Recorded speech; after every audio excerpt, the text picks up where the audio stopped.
My favorite food while living in Germany, Jägerschnitzel and Spätzle. The harder to pronounce, the better it tastes.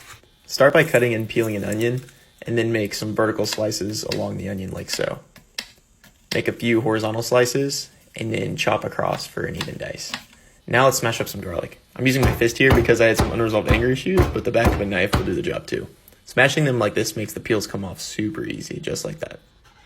Then slice up the garlic and get some butter melting in a pan. I prefer European butter, but use what you got.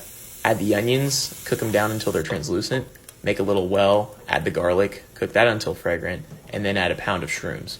I bought mine pre-sliced. It's okay, you can judge. Cook until the mushrooms start to brown. While that happens, I made a beef stock using bouillon and water, but you can use carton stock too.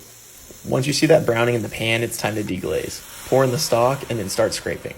All those brown bits will get dissolved into the sauce and create tons of umami flavor, which I've heard is a good thing. Thicken the sauce with a cornstarch slurry, and then keep it simmering while we work on the meat.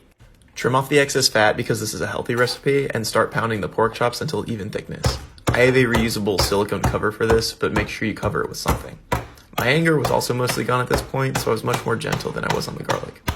Remove the cover while we tenderize the meat. This will make the meat less tough and help the breading adhere to it when we fry it. Season with salt, pepper, and paprika, and check on the sauce. When it's thick and glossy, add the secret ingredient, Jaeger. Just kidding, it's butter. Butter and milk because I don't have heavy cream, and like I said, healthy recipe.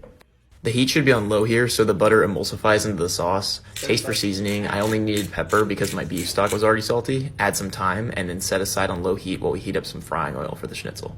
Get flour, eggs, and breadcrumbs ready for frying. I'm using panko breadcrumbs because they're hella crispy and brown really well. Coat the meat in the flour, eggs, and breadcrumbs and make sure to cover it as much as possible. Lay the schnitzel in the oil away from you or you're gonna have a bad time. Once it's golden brown, wait, not there yet. There we go. Flip it over and brown the other side. Once brown all over, remove to some paper towels to dry and plate up.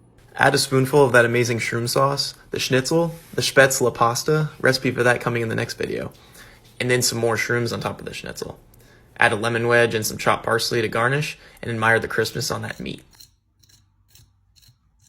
Follow me for more amazing recipes.